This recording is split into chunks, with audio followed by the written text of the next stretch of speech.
ፑቲንና ኮመኒ ትራምፕ። ሩሲያ ኢራን ጦር ገባችበት፣ አሜሪካን አስደበደበቻትም። አሜሪካና እስራኤል በጋራ በመሆን ኢራን ላይ የፈጸሙት ጥቃት አድማሱን አሰፍቶ ብዙ ዜናዎችን እያሰማን ነው። ኢራን ብቻዋን 13 ሀገራትን መደብደቧ ይታወሳል። ከዚህ ሀገራት አልፋ እስከ አውሮፓ ድረስ ጥቃት ማድረሷ ይታወሳል። ከኢራን ጎን ማን ይቆማል በሚለው ጉዳይ ብዙዎች ሲከራከሩበት የቆዩት ጉዳይ ነው። ሩሲያ፣ ሰሜን ኮሪያ፣ ቻይናና የመሳሰሉት ሀገራት ለኢራን እገዛ ያደርጋሉ ተብለው የሚጠበቁ ሀገራት ናቸው። ሰሜን ኮሪያ ከኢራን ጎን እንደምትሆን እንዲሁም የጦር መሳሪያ ለማቅረብ ዝግጁ መሆኗን ማሳወቋ ይታወሳል። ቻይና በበኩሏ የተለያዩ የጦር መሳሪያዎችን ለኢራን እገዛ እያደረገች ነው የሚል ክስ ቀርቦባት እንደነበር እናስታውሳለን። ቻይና ግን ውሸት ነው በማለት አስተባበለችም። ቻይና የሁለቱ ሀገራትን ጥቃት በማውገዝ ከኢራን ጎን እንደምትቆም አሳውቃለችም። ሩሲያን በበኩሏ ከኢራን ጎን እንደምትሆን በመግለጫ ማሳወቋ ይታወሳል። አሁን ግን ከአሜሪካ የወጣው መረጃ ሩሲያ በተግባር ኢራንን እያገዘች መሆኗ ተረጋግጧል። የፑቲን ስውር እጅ እያሉ የአሜሪካ ሚዲያዎች እያጋለጡ ይገኛል። ሩሲያ ኢራንን በምን ሁኔታ ልታግዝ ቻለች የሚለውን ጉዳይ እዚህ ላይ መመልከቱ ተገቢ ይሆናል። ሩሲያ የአሜሪካን ጦር ኢላማ ለማድረግ ለኢራን የሳተላይት መረጃ እየሰጠች መሆኑን የአሜሪካ ሚዲያዎች በስፋት እየዘገቡት ይገኛል። በመካከለኛው ምስራቅ የተቀሰቀሰው ጦርነት ወደ ዓለም አቀፍ ፍጥጫ እያደገ ባለበት በዚህ ሰዓት ሩሲያ የአሜሪካ ጦር የሚገኝበትን ስፍራ የሚጠቁሙ ሚስጥራዊ መረጃዎችን ለኢራን እያቀበለች መሆኑን ዋሽንግተን ፖስት የአሜሪካ ባለስልጣናትን ጠቅሶ ዘግቧል። ሞስኮ ይህንን ስልታዊ ድጋፍ መጀመሯ የተነገረው ጦርነቱ ባለፈው ቅዳሜ ከተቀሰቀሰበት ቅጽበት ጀምሮ ነው። የሩሲያ ሳተላይቶች የሰጡት መረጃ ኢራን እጅግ ዘመናዊ የሆኑ የሚሳኤልና የድሮን ጥቃቶችን በአሜሪካ የራዳር ጣቢያዎች፣ የጦር መርከቦችና አውሮፕላኖች ላይ እንድትሰነዝር ረድቷታል።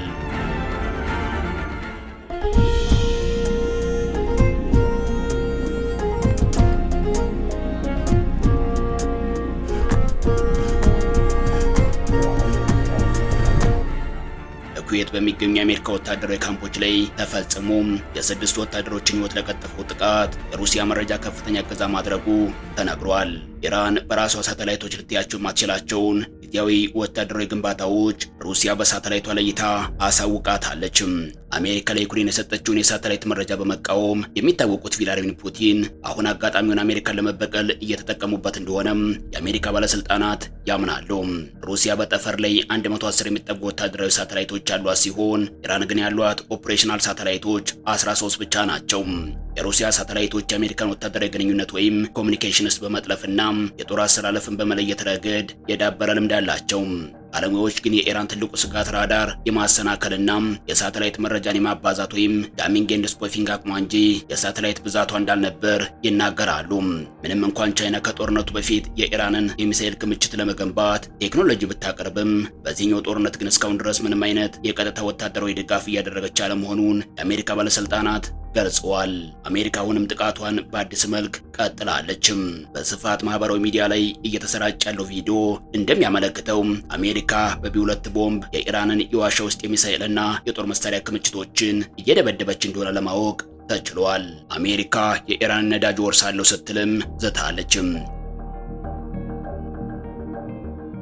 በቢ2 ቦምብም ኢራንን እየደበደበች ትገኛለች። ቢ2 ተራ ቦምብ ጣይ አውሮፕላን አይደለም፣ እሱ ቁልፍ ነው። በምድር ላይ ደግሞ እንዲከፈት ተደርጎ የተሰራለት አንድ ነገር ብቻ አለ። እሱም የጂቢዩ 57 ግዙፍ መሳሪያ ሰባሪ ቦምብ ወይም ማሲቭ ኦርዲናንስ ፔኔትሬተር ነው። 30 ሺህ ፓውንድ የሚመዝነውና በአሜሪካ ጦር መሳሪያ ክምችት ውስጥ ትልቁ የኒኩሌር ያልሆነ ቦምብ ለ10 ዓመታት በሚስጥር በተከናወነ ምህንድስና በ330 ሚሊዮን ዶላር ወጪ የተገነባው ለአንድ ስልታዊ ዓላማ ብቻ ነው።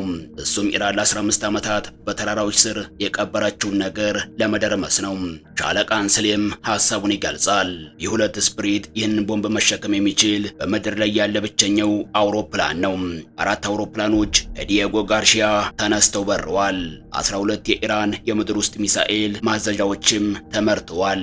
የኢራን ባሊስቲክ ሚሳኤል ፕሮግራም የምድር ውስጥ መሰረተ ልማት ዝም ብሎ የማከማቻ ጉዳይ አይደለም፣ እሱ መግለጫ ነው። የኢራን አብዮታዊ ዘበኛ ወይም IRCG እንደ አውሮፓውያን አቆጣጠር በ1991 የገልፍ ጦርነት የአሜሪካ አየር ኃይል በሳምንት ውስጥ በምድር ላይ ያሉ ኢላማዎችን ምን ሊያደርግ እንደሚችል ካሳየ በኋላ መቆፈር ጀምሯል። የኢራን ወታደራዊ ዕቅድ አውጪዎች የደረሱበት መደምደሚያ ፍጹም ነበር። በምድር ላይ ያለ ማንኛውም ነገር ሊወድም ይችላል። ስለዚህ ወደ ታች ገነቡም። ከ60 እስከ 80 ሜትር ጥልቀት ባለው ድንጋይ ውስጥ የተጠናከሩ ተቋማት፣ በዛግሮስ ተራሮች ውስጥ የተቆፈሩ የዋሻ መረቦችም ለማንኛውም የአሜሪካ ጦር መሳሪያ የማይበገሩ ግንባታዎች ከ2.1 ቢሊዮን ዶላር አውሮፕላንና ለዘመናት ከተገነባ የደህንነት መረጃ መዋቅር ውጪ ሊደፈሩ የማይችሉ ናቸው። የሚሳኤሎች ከተማ ብለው ጠሩትም። በተራሮች ስር ያሉ ቅድመ ዝግጅት የተደረገባቸውና አስቀድሞ መሳሪያ የተሞላባቸው የዋሻ መረቦች በማንኛውም ጦርነት የመጀመሪያ ጥቃቶች ተርፈው በምድር ላይ ያለው ሁሉ ከጠፋ በኋላ ሚሳኤል የመተኮስ አቅምን ለማቆየት የተገነቡ ናቸው።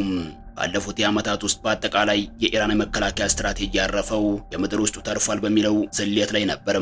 4 ቢ2 አውሮፕላኖች ይህንን ስሌት በ12 ተቋማት ላይ አሁን ፈትነውበታል የሚለው ሻለቃ የኢራን አብዮታዊ ዘበኛ ተቋማቱ ሳይነኩ ተርፏል ማለቱ የሚጠበቅና ከውጭ ሆኖ ሊረጋገጥ የማይችል ነው። ይታይ የሚችለው መረጃ ግን ትልቁ ቁልፍ ነው። ኢራን ከቢ2 ጥቃቶች በኋላ ተንቀሳቃሽ ስርዓቶችን በመጠቀም ክላስተር ሚሳኤሎችን ወደ ቴል አቪቭ ተኩሳለች። ይህ ማለት ተንቀሳቃሽ የመተኮስ አቅሟ አሁንም አለ ማለት ነው። ነገር ግን ተንቀሳቃሽ የመተኮስ አቅምና በዋሻ ውስጥ የተመሰረተ ግዙፍ የመተኮስ አቅም አንድ አይደለም። ልዩነቱ በመጠን በቅንጅትና በህልውና ላይ ነው። ተንቀሳቃሽ መተኮሻ አንድ ተሽከርካሪ ከአንድ ሚሳኤል ጋር ነው። የዋሻ መረብ ግን አይረንዶምን በአንድ ጊዜ ከተለያዩ አቅጣጫዎች በመደብደብ ለማሸነፍ የተነደፈ የተቀናጀ የጅምላ ጥቃት መዋቅር ነው። እነዚህ በሁሉም ስልታዊ ትርጉማቸው የተለያዩ መሳሪያዎች ናቸው። የኢራን አብዮታዊ ዘበኛ የምድር ውስጥ መዋቅሮች ከወደሙ ኢራን ትናንሽ ትንኮሳዎችን የመሰንዘር አቅሟን ትይዛለች። ነገር ግን የእስራኤልን የአየር መከላከያ የሚያጨናንቅ ግዙፍ ጥቃት የመሰንዘር አቅሟን ታጣለች። በእነዚህ ሁለት አቅሞች መካከል ያለው ልዩነት ኢራን ልትቋቋመው በምትችለው ጦርነትና ኢራን ልታሸንፈው በምትችለው ጦርነት መካከል ያለው ልዩነት ነው። የዛግሮስ ተራሮች ለ20 ዓመታት የኢራን ስልታዊ ጥልቀት ወይም ስትራቴጂክ ዲፒዝ ነበሩ። 4 አውሮፕላኖች በህንድ ውቅያኖስ ውስጥ ካለች ደሴት ተነስተው ሳይታወቁ የኢራንን አየር ክልል ጥሰው በመግባት 30 ሺህ ፓውንድ የሚመዝኑ ቦምቦችን በተራራው ውስጥ አሳርፈዋል። የኢራን ዕጣ ፈንታ ምን ይሆን? ቀጣይ የምናየው ይሆናል። አሜሪካ በቢ2 ቦምብ ብቻ ኢራንን ደብድባ አረካችም።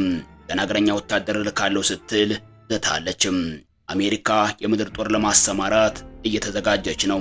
ታዋቂው የፓራሹት ሰራዊት በተጠንቀቅ እንዲቆም ታዟል። 7ኛ ቀኑን በያዘበት በዚህ ሰዓት ዋሽንግተን እስካሁን የአየርና የባህር ዛቻ ዋሽንግተን እስካሁን ከአየርና ከባህር ብቻ ተሰነዘረ የነበረውን ጥቃት ወደ ምድር ወረራ ልታሸጋግር እንደምትችል የሚጠቁሙ ግልጽ ምልክቶች እየታዩ ነው። የአሜሪካ መከላከያ ሚኒስትር እጅግ ታዋቂ የሆነውንና በፓራሹት በመውረድ ድንገተኛ ጥቃት በመፈጸም የሚታወቀውን የ82ኛውን የአየር ወለድ ክፍለ ጦር ስልጠና በአስቸኳይ እንዲሰረዝ አድርጓል። የክፍለ ጦር ትዕዛዝ በደረሰው በ18 ሰዓት ውስጥ በማንኛውም የአየር ክፍል መሰማራት የሚችል ከ4000 እስከ 5000 የሚጠጉ ወታደሮችን የያዘ የፈጥኖ ደራሽ ኃይል ወይም ኢሚዲየት ሪስፖንስ ፎርስ አለው። ሰራዊቱ በሰሜን ካሮላይና በሚገኘው ካምፑ እንዲቆይ መታዘዙ ወደ መካከለኛው ምስራቅ ለመጓዝ ትዕዛዝ እየጠበቀ መሆኑን እንደሚያመለክት ወታደራዊ ተንታኞች ገልጸዋል። ፕሬዚዳንት ትራምፕ መጀመሪያ ላይ የምድር ጦር አያስፈልገኝም ቢሉም አሁን ግን የዋይት ሃውስ ባለስልጣናት ሰራዊት ወደ ምድር ስለመላኩ ተጠይቀው አይሆንም ከማለት ተቆጥበዋል። የዋይት ሃውስ ቃል አቀባይ ካሮሊን ሌቪት እንደገለጹት የአሜሪካ ወታደራዊ ዘመቻ ከ4 እስከ 6 ሳምንታት ሊፈጅ እንደሚችልና አሁን የአሜሪካ ጦር የኢራንን የአየር ክልል ሙሉ በሙሉ ለመቆጣጠር ተቃርቧል። የአሜሪካ የስለላ ድርጅቶች ሟቹን አያቶላህ ኻሜኒን ሊተኩ የሚችሉ ተቀባይነት ያላቸው ግለሰቦችን እያጠኑ መሆኑ ተረጋግጧል።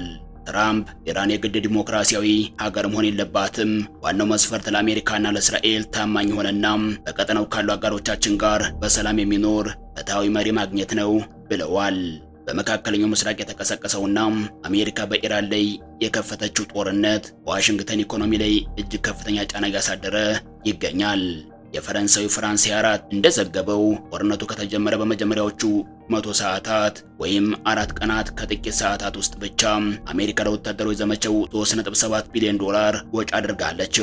ይህ አስደንጋጭ አሃዝ የወጣው ዋሽንግተን ዲሲ ከሚገኘውና ስልታዊ ጥናቶችን ከሚያካሂደው ሴንተር ፎር ስትራቴጂክ ኤንድ ኢንተርናሽናል ስተዲስ ወይም CSIS በተሰኘው ተቋም ነው። ይህ ግዙፍ ወጪ እጅግ ውድ የሆኑ ሚሳኤሎችን ለመተኮስ፣ ለተዋጊ ጀቶች ነዳጅና ጥገና፣ ለባህር ኃይል እንቅስቃሴ እንዲሁም ለወታደራዊ ድጋፍ የዋለ ነው። ጦርነቱ ገና በሳምንት ባልሞላ ጊዜ ውስጥ እንዲህ ያለውን ቢሊዮኖች የሚቆጠር ገንዘብ መፍሰሱ ግጭቱ ረጅም ጊዜ የሚወስድ ከሆነ የአሜሪካን ኢኮኖሚ ክፉኛ ሊጎዳው እንደሚችል ተንታኞች ስጋታቸውን ገልጸዋል።